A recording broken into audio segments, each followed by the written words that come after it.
Hello, this is Chris Heasley with the Chris Heasley Radio Show. And today's show is dedicated to the position of Lieutenant Governor in the state of Texas. The Lieutenant Governor in the state of Texas is the second highest ranking official in the state of Texas, but an official that has incredible powers, an official that largely can nullify, for the most part, any sort of program or legislative initiative. It's incredibly powerful, but it's not very well known. And on today's show, we're going to talk about the issues in front of the Lieutenant Governor, primarily the prohibition on cannabis, the prohibition on marijuana, where Lieutenant Governor Dan Patrick has taken a hard stance for the prohibition of marijuana, a very controversial subject today. We will also be going over emergency responses at the state level. We recently had a natural disaster, and we'll be discussing if our emergency responses are appropriate for the disasters that we are incurring. And finally, we're going to talk about something that very few people know about, which is our Texas Military Department. We actually have a military for the state of Texas. We were once a republic, and we still have a military for the state of Texas. We're going to talk about that. And on today's show, we have Timothy Mabry, who's going to tell us all about these topics, a native Texan who is running for lieutenant governor, a candidate for lieutenant governor for the state of Texas.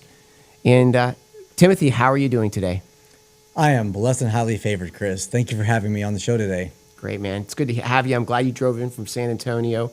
Long drive. We're glad to have you here on a late night.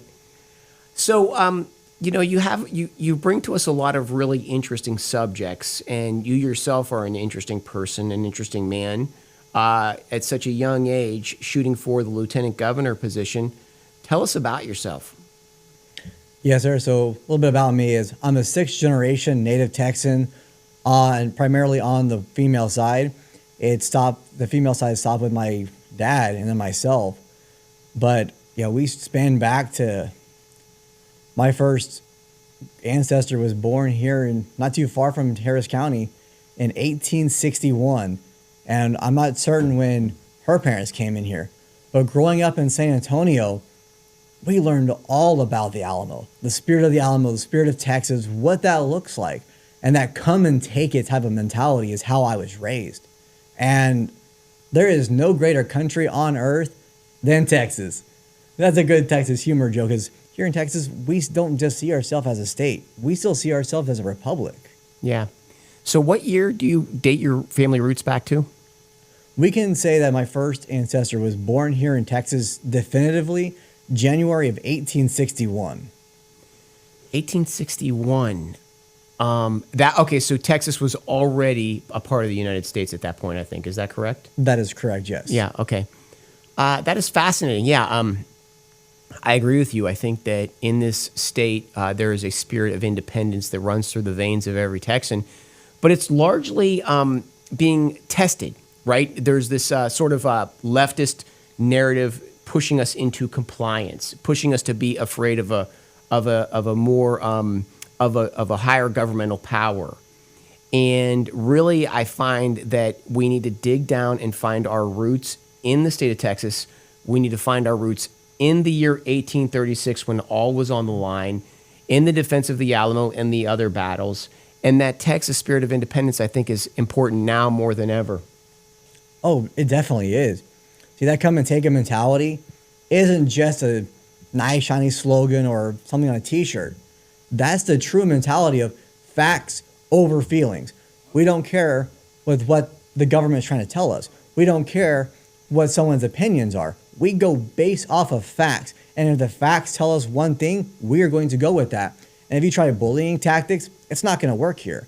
And right now, we are seeing when we're going to say the Democrats, they try to use bullying tactics. They use hate, they use anger. And it's like, hold up. We know what we're doing. You're not going to push us around, because we are Texas. We have that resiliency and we have that fire to say, enough is enough. And we're not going to just let you take it. You try to take anything from us that we love, it's that come and take it. Like, we're going to put up one heck of a fight. Yeah, when we started the show, I purposely took an offensive position, and I put a stake in the ground, and I used Texas verbiage. I used it at every occasion. And I did it because I know that the message from the Democrats is you can't do that. You're not allowed to do that. That's improper. That's politically incorrect. And the truth is, this land is the land of Texas. So, in my opinion, the Democrats can take their message of obedience and they can put it somewhere that's of their own person. And if you look at Texas and the United States, we aren't politically correct. We were not found on political correctness. Political correctness, in my view, is compliance. Blind, willing compliance. That is not Texas mentality, and that is not American mentality. We look at problems and we find a solution for it. We don't complain. We don't just say, this may or may not work. No, we're going to say, hey, we're going to try this. If this doesn't work, great, we're going to learn. But is that rebellious type of spirit that we have? To say, we're not going to be sheep. We are going to be lions. And you're not going to push us or bully us around. And if you do, we're going to do what is ever necessary to maintain our integrity, to maintain our culture, and to protect each other. Yeah, we have to win that culture war. It is a culture war. And, I'm glad to see some people like yourself who have actual roots in the state of Texas are stepping up to the plate and running for office. Can you tell us a little bit about the lieutenant governor position? Like I said in the beginning, it's an incredibly powerful position. It almost is equal to the governor itself, but people really don't know about the lieutenant governor position. That's a great question. So the Texas lieutenant governor is actually the second most powerful position in the state and in the country. So when you look at this lieutenant governors in the country, Texas lieutenant governor is extremely powerful. It's almost to the point where it's unmatched to the governor. So if you want to look at the business aspect, the governor is the CEO of a company, and the lieutenant governor is the COO, Chief Operations Officer, because the lieutenant governor does the day-to-day operations. The governor gets the credit for the big shiny items, but the lieutenant governor is behind the scenes. They're doing the work. So lieutenant governor, they're going to step in when the governor's not here. So the governor's not here, guess what? Lieutenant governor is now running the show. And lieutenant governor is going to appoint chairs of committee. They set the agenda. They control the flow of legislation. And they're also going to work with legislators to shape and approve the state's budget. And they can push and block bills on issues that they like or don't like. So for instance, education, taxes, healthcare, and border security. So the lieutenant governor gets to put these priorities and say, hey, this is what I want to see, and can supersede what the governor has on his priorities. So the lieutenant governor really can sort of put the kibosh, squash any sort of legislation that the governor's trying to get through. Is that correct? That is correct. So the lieutenant governor can still put stuff on the agenda, but he can move it around as he sees fit. And we got to see that this legislative session. In what way? So right now, we're in special session, which means the governor had some priority bills, like, hey, the legislation, they didn't get through what he wanted. One of them being flood relief. And right now, what we're seeing is he wants to have a legislation on regulating THC, but the lieutenant governor is still pushing a full-on ban.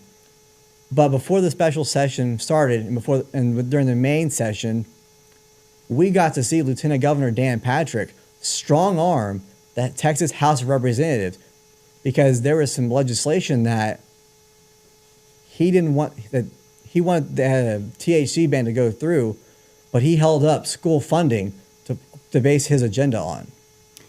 Okay, so we're getting into one of the first subject areas, the ban on THC, correct? That's correct. What does that stand for? So THC is better well known as marijuana or weed. That's the better. Do you know what the word. acronym stands for, though? I am blanking on the full word. I know it's like, I think it's like tetrahedral cannabinoid. I would say you're not blanking. Okay, so, is that product banned today? Forget about the governor versus the lieutenant governor on it. What is the status of it today? Right now, THC or marijuana, it is not illegal. It is still legalized within certain parameters. So if it's over in the smoke shops, it is okay. But right now, the legislation that they're trying to push through, once again, is going to be a complete and total ban of all forms of THC. If you have Okay, but if I can jump back for a second, of course, I grew up, and when we grew up, marijuana was fully illegal. At what point did marijuana become legal in the state of Texas? So it started to become legal in 2018. So when we were in session in 2017, they passed legislation to start allowing it in small quantities. And that's what we're seeing. So it came from the Farm Bill, and then now Texas adapted that. So, okay, hey, Farm Bill is giving... Farm Bill was a federal bill. Yes. So the federal bill came down the pike, and it had the legalization of marijuana to some extent in that. And that was that sort of caused it to happen in the state of Texas. Is that what you're saying? So the Farm Bill... There was money attached to that Farm Bill, probably? Yes. So there was money attached to the Farm Bill. 2018, okay. The 2018 Farm Bill, as it came through, it expanded mainly the industrial side of hemp. So there's a big difference. You have the consumables, and then you have the industrial side. There's a bit of a difference on how the plants work. But because the Farm Bill started to give it some alleviation, and what we saw in 2017, it started to expand the hemp industry. That was where the first pioneers of that for Texas started to come through, and in which time it has grown to be a massive industry that has over 50,000 jobs. Okay, what are the industrial uses of hemp that are being done in the state of Texas today? So industrial hemp, you can put it in the concrete, make wood that almost does not burn. You can, so pretty much you can build houses out of it. Make what that doesn't burn? Wood. So you can make wood. Okay, so when I grew up, I had a friend who was Hungarian, and he grew up in Hungary. He was as old as my father was, older than my father.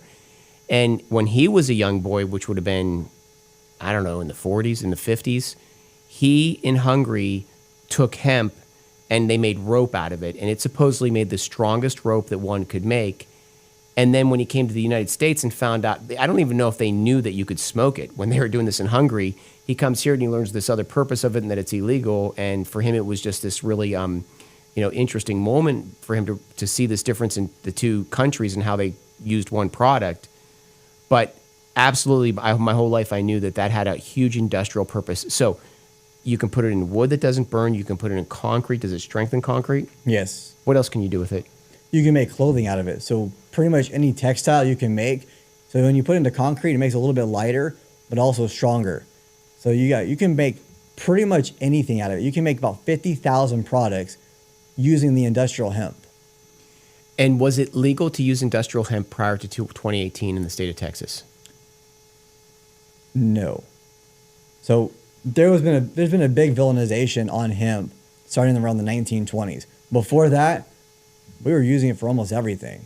Then there was a major fear campaign. Real quick, prior to the 1920s, it was being used for almost everything, and then boom, they put the kibosh on it.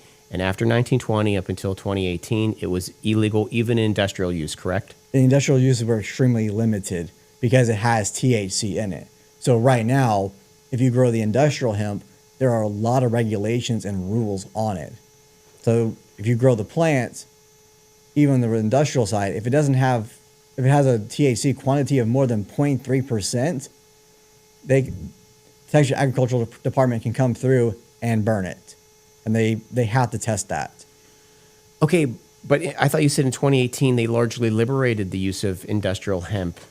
They did, but there's still a lot of parameters on it. Okay, so it's liberated, but it's still liberated. It's still available only in small percentages. Correct. The way I equate it to is if you grow sweet corn and it has a certain amount of sugar in it, if it goes too high above that threshold, they'll burn it. That's how I equate it. Okay, so let's just talk about industrial. If we simply legalize the use of industrial hemp, what would that mean for the economy and the quality of our products? If we completely legalize all the industrial hemp without the major regulations behind it, say, hey, we're no longer going to do the testing as a 0.3%, that would open up the doors to save farmers and ranchers a lot of extra money on the processing and the growing side. So it would stimulate the economy and be able to do more with it. Because right now, part of the rules when it comes to growing the industrial hemp is whenever you grow it, if your land separates by even a couple of feet, you have to get a whole new permit. So if you have a 100-acre ranch, but you have a road going in between, like Yeah, right. 2 permits. you had to get 2 permits. It's hugely litigious and expensive. Correct. And it's any deviation. So if you have even a small gap, you have to get a brand new permit and redo all the cost. How would it save if we largely allowed for the legalization? How would it allow farmers to be more productive and save them money? I guess the argument you just used, or is there more? It would increase the profitability overall. So right now, one of the big issues that we're seeing is we're losing at least 5 farms a day here in Texas. And it's not just the small farms. We're losing the lifelong, multi-generational family farms at high numbers. And part of the reason we're losing farms every day is because of the cost. For an acre of industrial hemp, you can get anywhere between $600 and $800 per acre. On the medicinal or the recreational side, you can get almost $3,200 per acre on farm. Now for sweet corn, you're looking anywhere between $300 and $500 an acre. So you're able to make a lot more money on doing the industrial as it sits right now. By rolling back some of the regulations and the strict rules on the industrial side, farmers are going to be able to make more money and keep their farms. Guys, I want to take a second here to announce our featured product of the day. Our featured product is the X39 patch. This is the X39 patch. It is photolight therapy. And what it does is it rejuvenates your stem cells. It allows for so many benefits, one of which is it allows for better sleep at night. So with the X39 patch, I have a good friend who is a military veteran with PTSD, and he cannot sleep at night without the use of heavy meds. He takes heavy meds to sleep every night. After 14 days of the X39 patch, he sleeps like a baby. He no longer has heavy meds. He can sleep without the pharmaceutical medicines that they've been shoving on our people forever. Another benefit, after the age of 40, men have pressure on their bladder and they have to go to the bathroom regularly. When we are sleeping, we have to get up and go pee all of the time. This patch, what it does for me personally is that urge has gone away. If I'm on a long drive, if I'm walking into a meeting, or when I'm sleeping, it used to be a disruption in my day having to go to the bathroom all the time. Not any longer. The X39 patch has largely fixed that issue for me as a older than 40-year-old man. And finally, I have a heavy week. I do a lot of working out and I work hard and I drink a lot of caffeine. 2 of those big C4 drinks a day. I'm just caffed up all the time. Not any longer. The X39 patch, it allows me to operate without caffeine. It's amazing. I wake up at 5 a.m., roll out of bed, sharp as a tack, ready to go. I have no daytime crashes. I do not get sleepy behind the wheel. I do not need caffeine. And I go until I fall over in my bed at the end of the day and crash hard. The X39 patch. And to get a large discount on this patch, text the word Patriot to 330-606-2304. That's Patriot to 330-606-2304 for the X39 patch. Thanks, guys. Okay, where were we? Because we were on really good stuff. On the industrial, who are the opponents to allowing for the full liberation of the industrial use of hemp? So Sid Miller, the agricultural commissioner, he's for it. He's actually growing industrial hemp. And he's for it not because he's a hippie that wants to smoke dope on the street corner. He's in it for the farmers. He's in it for the farmers as well as crop rotation. So you can. By the way, I said the word hippie. It shows my age. 1970s. That's what we used to call them. Okay. Anyways, go ahead. I mean, some people still call them that nowadays, but when it comes to who's for it and who's against it, during one of the first renditions of Senate Bill 3, they really didn't have a big definitive line between consumable and industrial, and it was after testimonies. Now they understand, like, okay, this is a major benefit to the agricultural industry. And that's why Sid Miller's just for it. Because not only can it help the farmers have a better income, but it can actually replenish the soil and pull out a lot of the bad garbage. It's great for long-term remediation. I mean, dude, you're totally selling me on this, man. I mean, it's like, again, I was prepped for this as a child. My friend from Hungary would explain to us the benefits, the industrial benefits. He did not use it for smoking, but he would explain the industrial benefits. I remember hearing this all of the time as a child. But did you say who were the opponents of it? Who were the opponents of allowing the liberation of industrial hemp? So the industrial side, there's not too many opponents on it. Then why isn't it happening? I'm sorry, please. Well, because it's all about the regulation. The government's making money on these regulations, on these obscene regulations. Correct. They're overspending.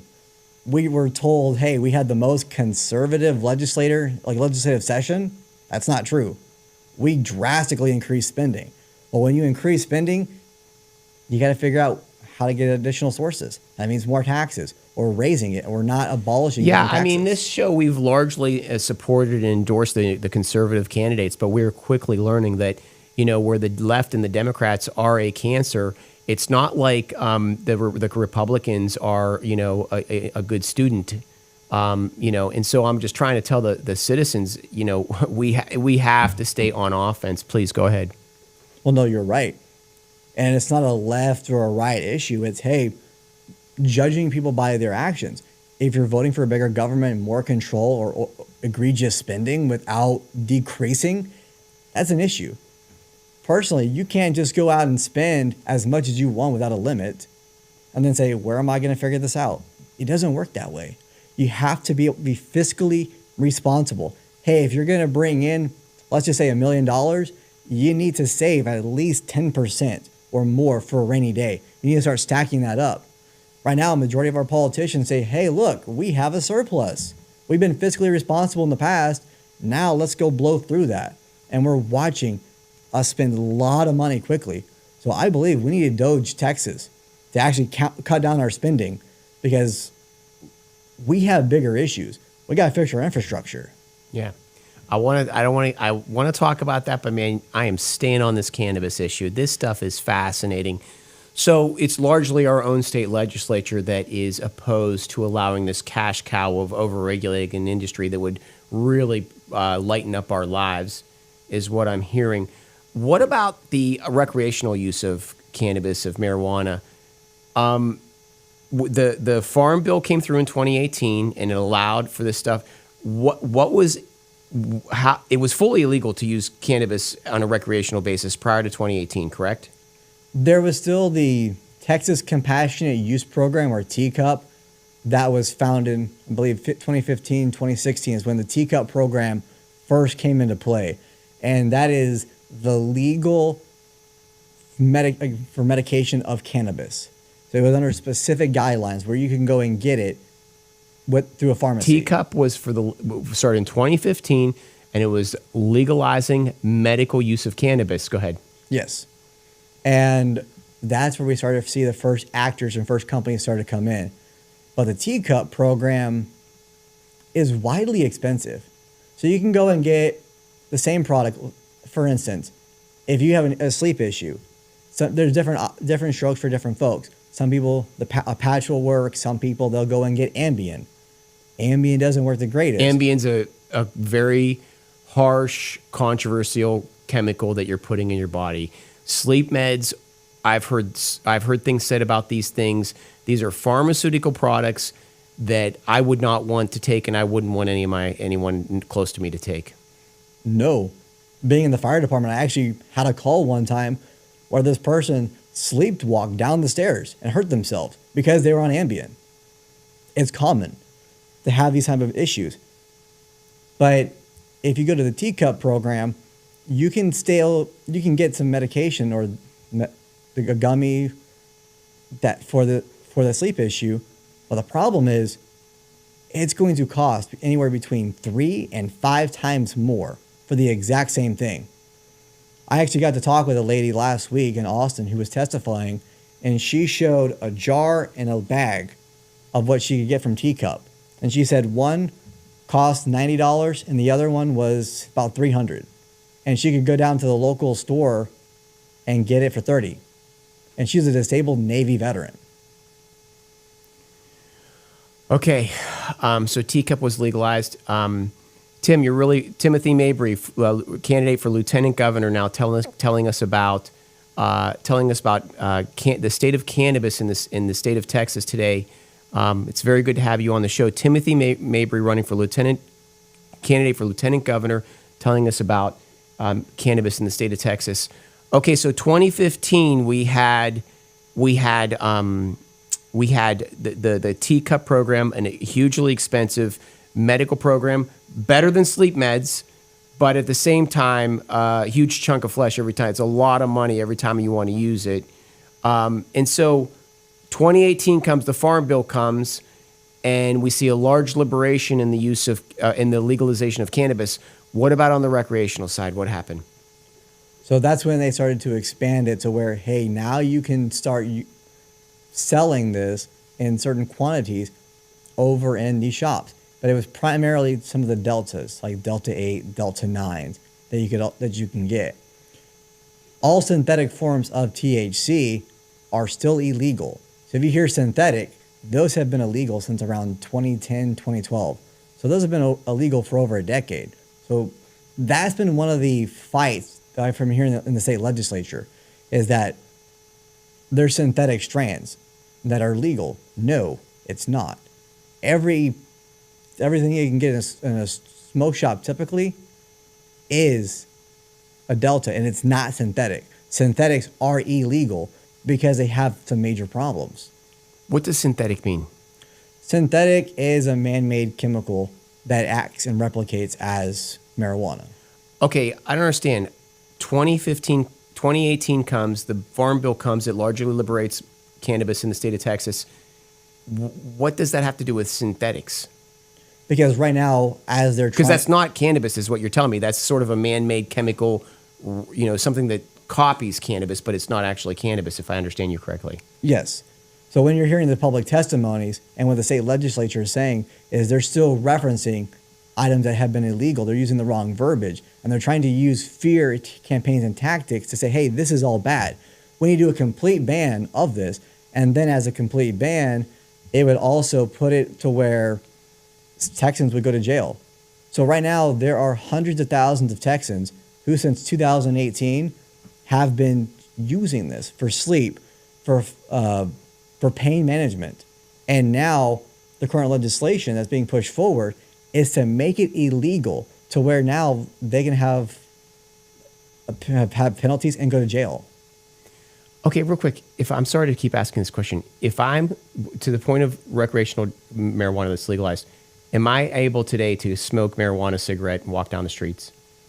A marijuana cigarette by itself, no. But in a gummy form, I could do it. In a gummy format, in certain types of processed, yes, you can still do a roll. But straight marijuana, no. Can you do it anywhere? Not really in Texas. Okay. But you're saying that certain people are taking cannabis products to help them sleep at night, correct? And this is not the teacup. This is affordable things. What kind of products are they taking to help sleep at night? You can do gummies. There are some drinks, and there are different strengths and levels to it. There's a major science to it that I've just started to learn, but I'm not anywhere close to an expert because it is extremely in-depth of how this works.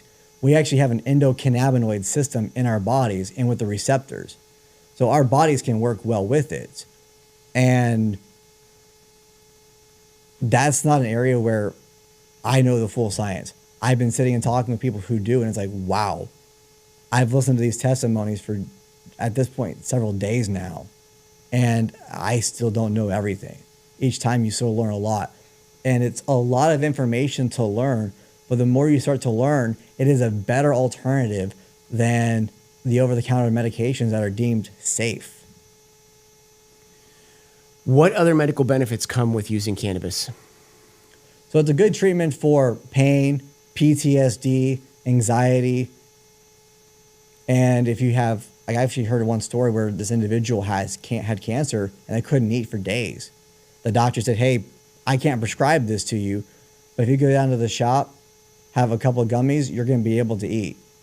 And sure enough, these cancer patients would come in, take a couple of gummies, and be able to eat. You know, we are in a great awakening where there are certain products that have been made, you know, it'd be prior to the 1910, 1911, when I would say the banking cartel got their hands on this country, natural remedies were the norm. And then what happened is the banking cartel, largely the Rockefellers, took over our medical establishments, our universities, began funding them, and then began creating an agenda that completely complied with their business interests, which was pharmaceuticals. And so we're in this discovery phase where we're learning that, you know, they were killing us with these medicines, supposed medicines. And now here we are learning about the effects of cannabis and other products, the effects of things like photolight therapy, the patch. It is an amazing time. I really hope everybody is out there learning about this stuff. Get yourself young again and start learning about these products. It's an incredible time to redeem your years. But with that being said, so you listed a number of the benefits of cannabis medically. So what is the next step? Is there a push right now to make smoking marijuana, cannabis fully legal where you can smoke it, or tell me where are we now? I know there's a football being pushed each way. Dan Patrick wants it fully illegal, but what is the best case scenario of liberation? Should smoking marijuana be fully legalized, or where should we put the stop in if there should be a stop at all? Well, the stops that need to be put into place is to treat it just like you do alcohol and cigarettes. To say, hey, 21 plus, packaging that's not enticing to minors, and to weed out, allow the smoking of marijuana. Correct, and you can do it in certain amounts. So when it comes to some of the gummies, you need to understand the process. So we've gotten a lot better in technology to where it can become even more pure. It's kind of like gold and silver. The more you refine it, the better the process, you can get to being almost all the way pure. And when it's almost all the way pure, what's considered 0.3% at 5 milligrams can actually be concentrated at 15. So part of what we need to do is go away from saying 0.3% regulation and say, hey, look, let's do it as a milligram, because that you can control a little bit better. And to say, hey, let's put it at a certain milligram limit before we consider it truly medical and needing to go to a pharmacy. Because you can do some lower levels like 5 to 10 milligrams just for sleep or for hunger. Certain things you can use, just like aspirin and Tylenol, you can get over the counter. So putting those limits in place and say, hey, if you need some stronger medication, you need something a little bit more, then you can go over the counter. Then you can go get a prescription for it. But what about just recreational smoking marijuana? Should that be legal?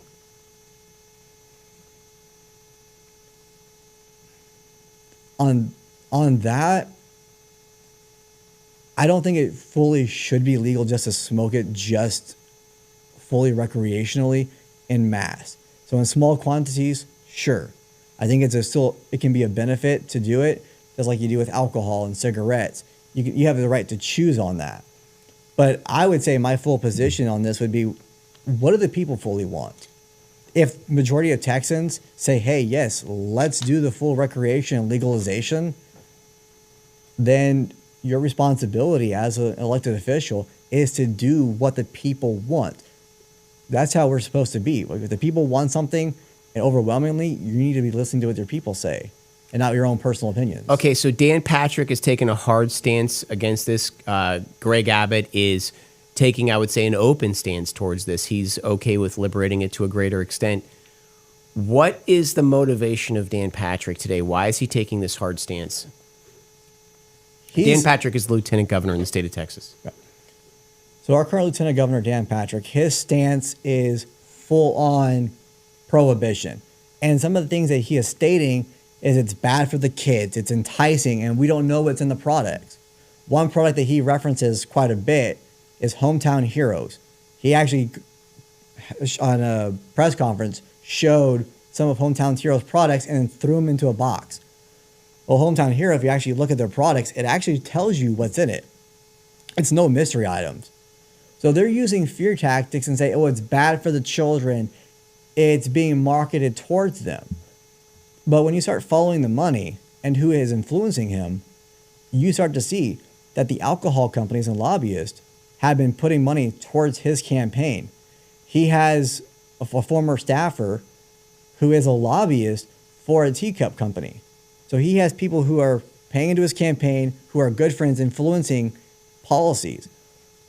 And from the outside of, hey, look, your constituents, which all Texans, majority are saying on every study that has been done independently, not paid for by Lieutenant Governor, is saying the Texans want this. That's a bold statement. You're saying Texans actually, we're a strongly conservative state. You're saying that Texans, because I would look at it, and I think Dan Patrick is taking a prudent political step by taking this hard stance. I think that there'd be a large percentage that would be in favor of him, but you're saying that's not the case? That is not the case. Over 55% of all Republicans or all conservatives say they're okay with legalization of it. And 2/3 of all Texans say, yes, we're okay with this. And I know quite a few Republicans and lifelong conservatives who are using THC not for recreation, but for pain management, for dementia, for issues that they're having on their day-to-day that they can't get relief anywhere else. They say that is the only thing. So now these people who have been using these products for about 6 years now, 6 to 7 years, you're going to tell them, hey, grandma, hey, grandpa, guess what? You're now a felon. You're now going to go to jail and face a fine. That's the reality. So it isn't just the young people, as you said earlier, it's not the hippies. It's the everyday Texans, the retirees, the veterans, who are using this as alternatives to medications that are literally killing you. And this gives you a better quality of life. And to say now you're going to go to jail, now you're going to be a felon, and you're going to face a fine, that's not Texan. That is not the spirit of Texas right there.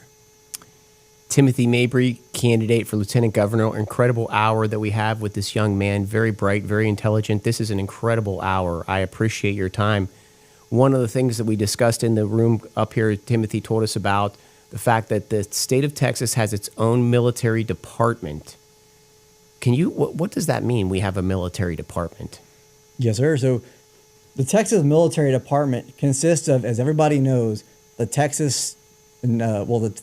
National Guard, the Air National Guard, and then the little-known Texas State Guard. The Texas State Guard is its own militia form, but it's not well-funded and not well-known about. Because when the Texas State Guard gets called by the governor to activate, they just show up in a nice, pretty uniform and say, hi, we're here to help. But they're acting in the role of almost as a bystander in a military uniform. Okay, real quick. Is the Texas National Guard, it's a federal, no, the federal government can federalize the Texas National Guard. Is that what you're saying? Correct. But they're actually a state unit, correct? The Texas State Guard is controlled by the governor. The State Guard is a direct extension of the governor's office, and it acts independently from the federal. As you said, the National Guard can be used by the federal government to go to different disasters. The State Guard acts as the Texas militia, but that's what I saw on paper. Okay, so what's the Texas Military Department then? So the Texas Military Department is the National Guard, the Texas State Guard, and the Air National Guard. So when you hear national, that's attached to the Army. So is it different than, for example, other states, the Ohio National Guard, other states' National Guards? So the National Guards are all the same. It's controlled by the Department of the Army. So it's because they still go to the same training as the Army. They go to the Army boot camp. Yeah. But the Texas National Guard is something that Texas does. They have their own internal program that they train you for. But the training for this Texas State Guard isn't... Okay, I'm sorry, you're confused me. There's a State Guard, there's a National Guard. Correct. Please, break it down for the state of Texas again. What are the military units? So the National Guard... The Texas National Guard is an arm of the Army. It's like, hey, this is a Texas version of the Army. And it reports to the governor? And no, it can, but it primarily can report to the federal. Okay, it reports to the Department of Army. Yes, that's how their training is. Okay, It's linked. that's the Texas National Guard reports to the Department of Army. Next. The Texas Air National Guard, same thing as the National Guard. Now, the Texas Air National Guard also reports to the United States military. Correct. And then the Texas State Guard, that is Texas alone, and that one reports directly and only to the governor of Texas, nobody else. Can the United States president ever nationalize that group, the Texas State Guard? No, they can nationalize the National Guard, but not the Texas State Guard. What is the purpose of the Texas State Guard? The Texas State Guard was initially for Texas defense. That is acting as our own militia to do what the best interest of the state. How big is it? How many members? It's not that many, and it fluctuates rapidly. I mean, there's less than 2,000 people in the Texas State Guard, and they're not very well trained. They're not well equipped. Every member of the Texas State Guard has to buy their own equipment. Most of them have to pay for their own fuel and transportation. They might be able to get reimbursed if activated, but it's primarily on their own. And the Texas Military Department, they're decreasing the funding again. And this is a volunteer organization. It's a volunteer organization. Now, if you get called up to like active duty, so in the disaster zones, they got called up and they were getting paid kind of what the Army does, but it gets out of the Texas budget. What is the name of the person who, the governor is the head of that military department? Correct. Is there a military official? What's the highest ranking military official in the Texas State Guard? On that one, I do not know the top of my head. Why are you bringing this up as a pertinent issue for discussion? I'm bringing this up because it's an arm of Texas that, one, we don't know about. Most Texans don't know that we have a state guard. But then the other part is I was talking to multiple states guardsmen recently. And when we were having the border crisis a few years ago, these states guardsmen were activated by the governor. And when they showed up, they weren't given equipment. They were just in their uniform, standing on the edge of the border. So you're saying that this, but I mean, probably at the state level, they think we don't need this. We have a massive United States military. Why do we need it? It's good to have something just in case. One, we can still protect our own interests because if it's federalized, we have to go through federal channels. But then the other side is if you're having a group that you're calling a state guard, the Texas State Guard, and is acting in a military type role, wouldn't you want them to be protected? Yeah, they need to be formidable is what you're saying. They need to be formidable, and they're not. They're I don't want to say any comments, but they're not trained. They're not equipped. It's very haphazard. They do have some training, but when you're talking with the individuals, say most of the time they have to pay for their own training. They don't get reimbursed for it very well. And then when they do get deployed, like to the border, they didn't have guns. They didn't have body armor. They just had their uniform and they were just standing there.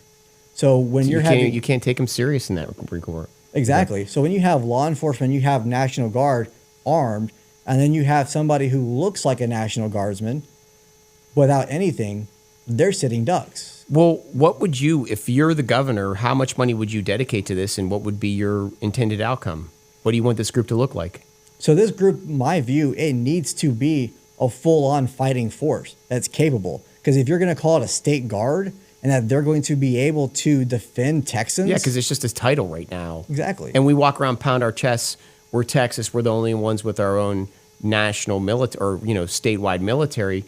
And we really don't have one. It's not credible. That's kind of what you're saying? Yes, that's what I'm saying. Is to actually give them teeth to get them the funding that they need to be formidable and the right training.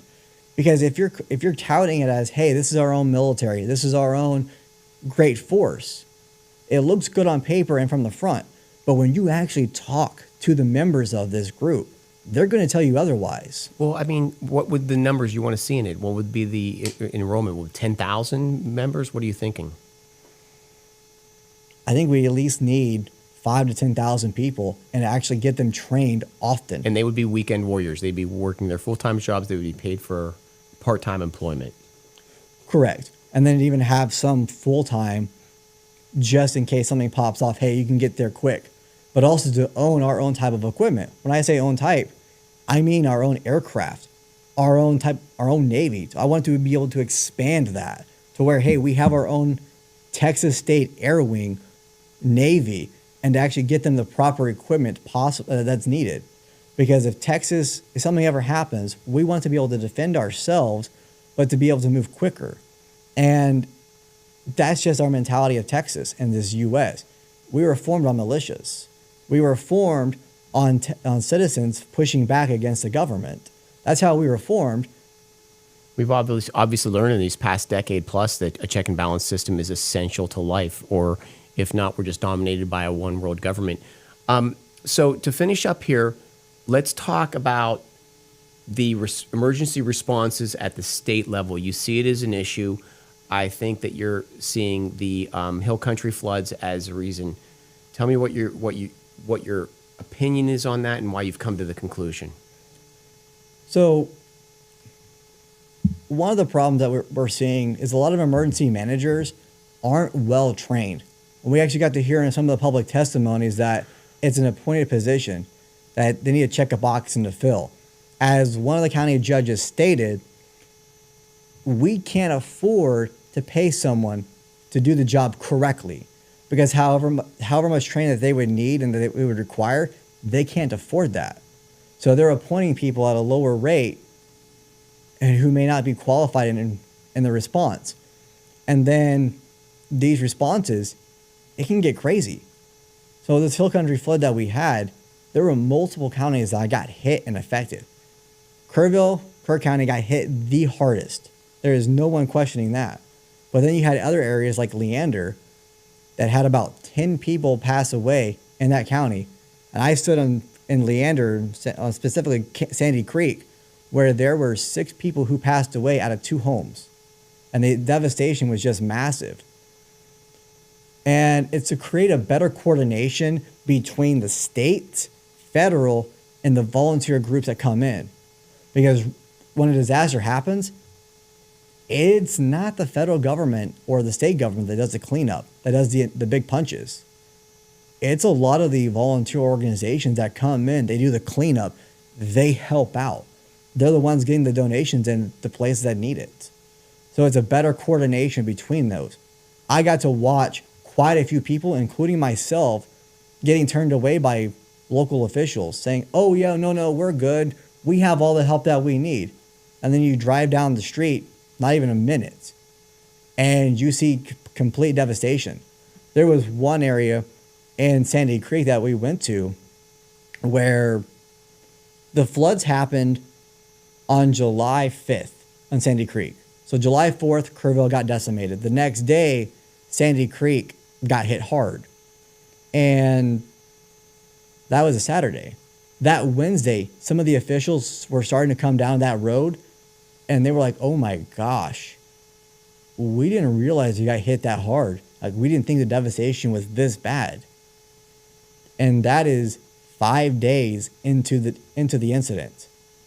So it's getting a better coordination between all these volunteer groups and the state. It's like, hey, look, we may have too many resources here, but let's figure out where we can redeploy you.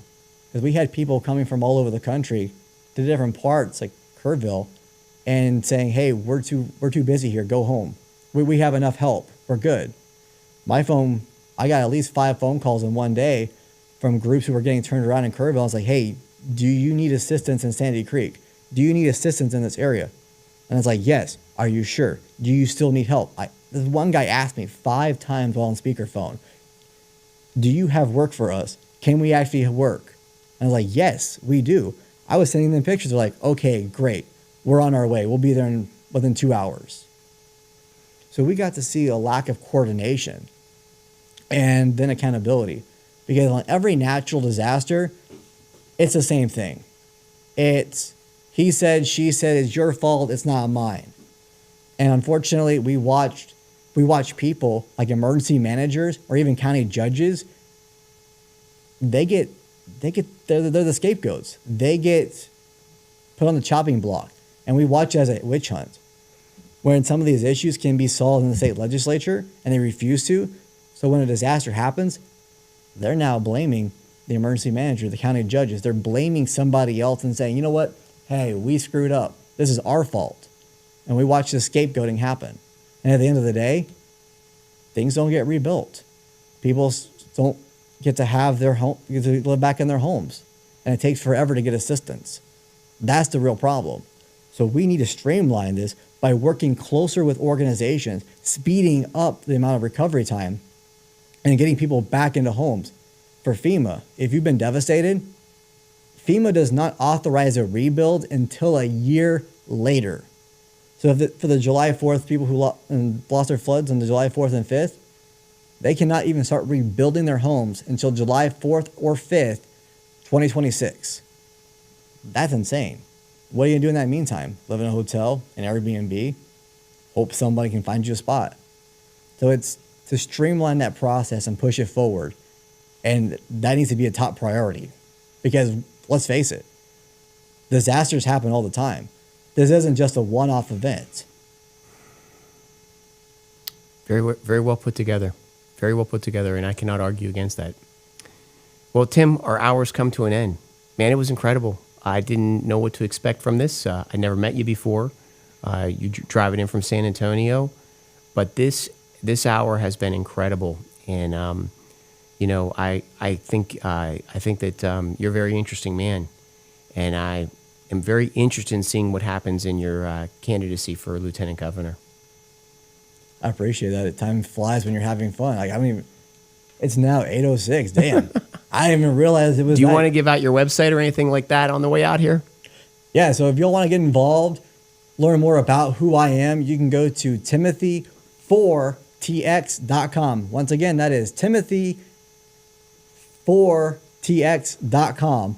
And there, if you want to volunteer to donate, to volunteer to be part of the campaign, to donate, or just learn more about what we're doing, go to Timothy4TX.com and join the movement, because we have to push back, not just against the Democrats and the left, but against bad policies. Great. Well, thank you for coming in, and thank you for this hour. Appreciate it big time. And this is Chris Heasley with the Chris Heasley Radio Show, and we will be back here on Saturday, 10 a.m. with one more hot topic. Have a great week.